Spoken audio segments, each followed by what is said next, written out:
ये कहीं ना कहीं हमारे देश की एकता शक्ति को कमज़ोर करता है। तो इसलिए मैं ऐसा मानता हूँ कि जो बड़ी समस्या सबसे पहले हमें वो ख़त्म करनी चाहिए। तो इस जातिवाद को ख़त्म करने का, जैसे कि जातिवाद जब लागू हुआ तो किसी ना किसी फार्मूले के तहत तो हुआ ही होगा। हम स्कूल में पढ़ते थे तो अलजेब्रा के सवाल निकालते थे। तो अलजेब्रा के जब सवाल निकलते हैं तो एक फार्मूले से निकलते हैं कि एक फार्मूला लगा दिया जाता है तो कठिन से कठिन सवाल भी हल हो जाता है, निकल जाता है। इसी तरह से ये जातिवाद भी एक फार्मूले के तहत बनाया गया है और जब तक ये नहीं टूटेगा, जब तक इसमें कोई एक फार्मूला नहीं लगेगा जो इसको समाप्त करे। तो इसके लिए जो एक फार्मूला लगाया गया है वो है आदिवासी सरनेम, आदिवासी पहचान।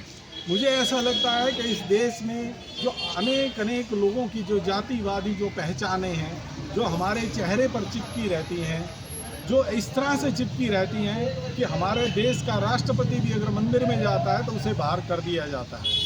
तो इस तरीके से हमारे चेहरे पर ये जातिवाद की पहचान चिपका दी गई है।